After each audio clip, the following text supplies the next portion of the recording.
Hello and welcome to the Village Halls podcast, sponsored by Allied Westminster, the UK's largest specialist provider of village hall insurance and the home of Village Guard.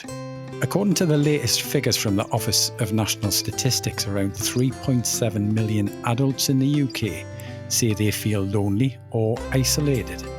Hardly surprisingly, this figure is up by as much as 40% since early 2020, with periods of lockdown clearly making what was already a significant problem for many even worse. Now, of course, no one is immune from loneliness. It affects young and old and impacts on those living in rural as well as urban communities.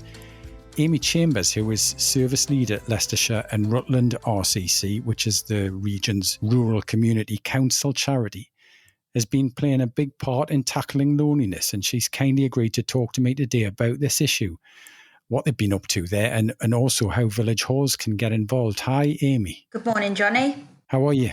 I'm good, thank you. Not too bad on this lovely morning. How are you? Yeah, I'm good, thanks. Good. Now, before we talk about people struggling with isolation, tell me a little bit about Leicestershire and Rutland RCC and also what your relationship is with Village Halls in the region. Absolutely. So Leicestershire and Rutland Rural Community Council is a charity. Our focus is on providing support and representation to the rural communities across the two counties. We have a long-standing history of working with village halls and community buildings in a wider sense too, in which we support them with their work and particularly have a close relationship with trustees in providing advice and assistance on matters relating to village hall. And that more recently has expanded across a plethora of work, looking at helping them to support their communities in terms of overall well-being. And of course, the reason why we're here this morning, to tackle loneliness in their communities as well. And there's equivalents of you as well, isn't there, in different regions? Yes, so it's slightly different names in the different areas, but there are different equivalents to us across the sort of regions in which they do similar work supporting the rural communities within their county. Now I know loneliness has become a big drive for you there. Why is it something that you've been focusing on so much? So we've just heard you speak there about the national statistics, and the picture is pretty similar for us here in Leicestershire and Rutland. So before the pandemic, the statistics suggested that over 37,000 people across our rural counties, communities within Leicestershire and Rutland suffer from either social isolation or loneliness over the last 2 years. So we see that there's a similar picture, and we also know that has increased, as you say, throughout the current situation. And it's become a primary focus of our work over the last year or so, and will continue to be a focus of our work. As I say, we know that it's going to be on the increase. And so it's very important we tackle that and the sort of effects that has on both mental and physical health as well.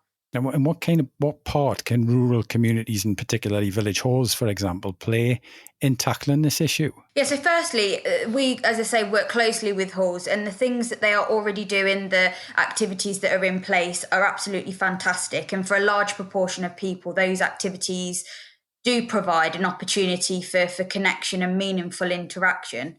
And I think that's the thing with loneliness. There's a distinction between loneliness and social isolation. So you can feel lonely, but still be interactive and still have connections. It's that emphasis on whether you find it meaningful and whether it's purposeful for you in your life. Bringing that sense of connectedness can come in many ways. Equally, it's not always a constant feeling. It can occur at certain times, weekends, holidays. And so within communities, although you may feel that there's lots of provision available, there are still gaps in supporting certain people with their own feelings of loneliness or social isolation. There's still a stigma in some sense around loneliness, and a common misconception really that just because there's an active community, that means that there's going to be no individuals suffering, or that there's going to be opportunities for people to become connected, but it's not always the case. Some people may not feel comfortable to interact with informal groups. So groups that are dominated by sort of organised hobbies, interests, beliefs, that kind of thing.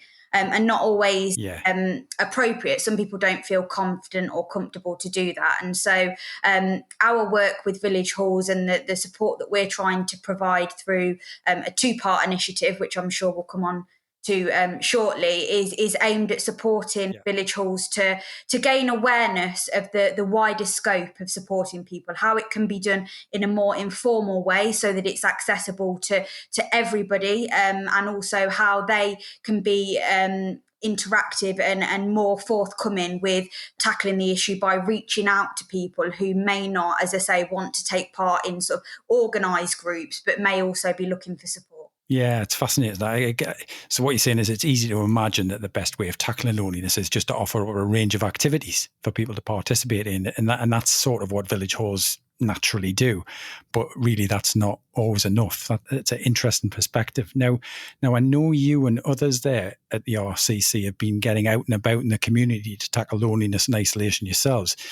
And you've been approaching that in a slightly different way as well. How have you been going about it, Amy, and what kind of people are you finding are particularly vulnerable? Yeah, so we are, as I say, offering an initiative that's sort of two-pronged, really. So we have a mobile pop-up cafe that pertains to make up our Coffee Connect project. So we travel to rural communities across Leicestershire and Rutland, and we provide a welcoming, non-stigmatized informal space for people to come and have a hot drink, a tea or a coffee.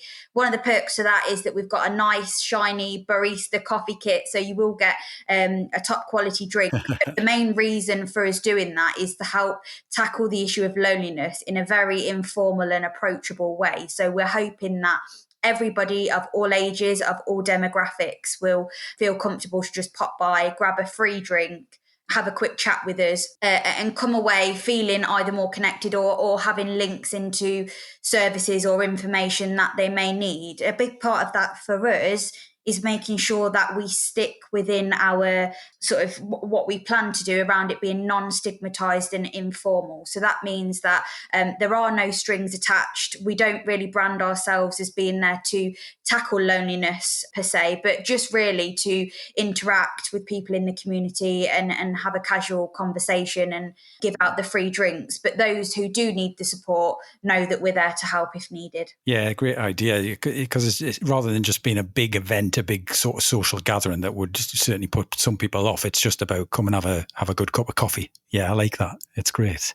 What else? And what else have you been? What else have you been up to? So the other part of what we offer is our In Touch loneliness awareness sessions, and these have been designed to help those that attend to take action in tackling loneliness. And what we'll do in this session is cover the common causes and effects of loneliness to give you a better understanding, but then take you through ways in which you can reach out, connect, help others, and share sort of tools and resources that you can use to do that. So it's all about raising awareness of the subject matter, but then making it applicable to you in your specific community and how you could use the resources that we'll provide to make a difference for the residents that are in your community. So I guess, I mean, that's a really good starting point, isn't it, for people who are connected with village halls, for them to understand the issue and then understand a little bit more about how they can tackle it, yeah?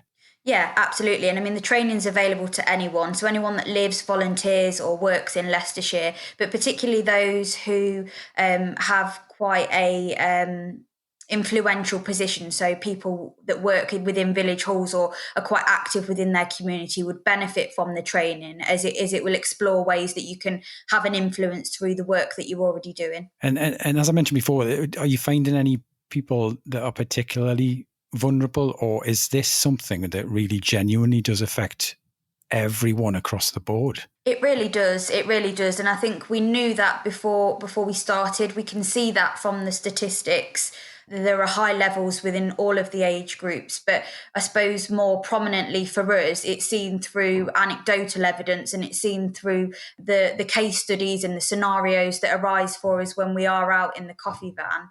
Although limited because of the pandemic, we have managed to go out and about and get ourselves out there. And so we've seen a very varied sort of range of people and circumstances from what we've done. Just one example, we visited a location in the northwest of Leicestershire in which we were there for a few consecutive weeks. And over that time, a particular group of individuals who were dog walkers began to meet up regularly. So Coffee Connect was the end point to their dog walking journey. And within that group, there Yeah. are people of very varied ages. So some younger and some older people. And they themselves had stated that without our support and without Coffee Connect being there, they perhaps wouldn't have connected or interacted with each other. But as a result of coming together and making the connection through Coffee Connect, they've now set up a WhatsApp group, so they regularly message each other, and they actually plan on going for breakfast when the restrictions allow. So it's a real long-lasting friendship really that's been created there amongst people of different age groups and different demographics living in different areas of the community who, as I say, otherwise would not have collided and interacted with each other. But there's a real meaningful relationship that's been brought up from that, and it's beneficial for everybody involved. It helps to alleviate the feelings, particularly during the pandemic, for everyone. So yeah, it certainly is something that affects everyone under every circumstance and to varying degrees as well. Yeah, no, that's excellent. Brilliant stuff, Amy. Is there anything else you'd like to get across about this or any other issues? Yeah, I think, like I mentioned earlier, as well as looking at it from the perspective of providing an informal space rather than structured services, there's also an element to thinking about this from the perspective that, as I say, not everybody that you perceive to be happy and connected is. And it's really an individual feeling, and it's really different for different people. So one example of that, a young lady that we met in Market Harborough, she was attending our Coffee Connect van over several weeks and explained to us that her daughter had just gone away to university, and she was very active. She regularly socialised with friends and she had a support network. So from an outsider, it would appear that she socialised, she engaged in hobbies, but she'd recently been through a bereavement and was struggling. And she explained to us that although she had that support and social network, she didn't feel like anyone within that was approachable to share her particular feelings at that time of grief and the support that she required for the bereavement that she unfortunately suffered. From coming to Coffee Connect, having that opportunity to speak to somebody that she didn't know, which is sometimes the case, and just offload her feelings and also gain some information on signposting of where she could then go for support was really useful for her. And it just further highlights the issue of stigma around loneliness too. So it's just an awareness that not everybody that to the eye would seem sociable and happy is always feeling that way, and deep down they can be suffering with loneliness. Brilliant. Well, thanks for highlighting the problem, Amy, and also for dispelling, one of the two of the myths around loneliness. I suppose the key message here is that it's not always enough to just offer up social activities. That's not going to be the magical thing that's going to change things for people out there in the community. Perhaps we all need to do more to encourage involvement and recognise that not everyone wants to always be part of a group, for example, or, as you say, people who are part of a group, you can't just assume that they aren't feeling isolated or don't have somebody to connect to in a way. So yeah, fantastic stuff. Sometimes it's that one-to-one contact that you talk about that people crave as well, and it doesn't have to be somebody, or they would prefer it to be somebody that they don't know. Yeah, absolutely. I'd agree with that. Well, thanks. You've certainly put a different perspective on loneliness, Amy, and good luck with all the hard work you've been putting in there. And of course, the work you're doing there with Village Halls as well. It hasn't been an easy time, has it? But now there's a real opportunity to turn things around as well. Absolutely. And we're looking forward to moving our work forward now that we can, and as restrictions ease. And as you say, we know that the issue is going to be there more than ever before. And so we're here and ready to support communities in any way we can. Brilliant. Well, thanks again, Amy. And thanks too to our headline sponsor and specialist insurance provider, Allied Westminster, for making our podcast possible, and whose services you can discover more about at villageguard.com. And to online booking system provider Hallmaster, who also sponsor our show and who can be found at hallmaster.co.uk. You've been listening to the Village Halls podcast, a unique and listening community for Britain's village, church and community halls, and anyone interested in the vital community services they provide. We'll be back again in around 2 weeks' time with another episode, so if you haven't already, please visit thevillagehallspodcast.com to subscribe, sign up for updates, link through to our social media pages, and to find out more. Until the next time, goodbye for now.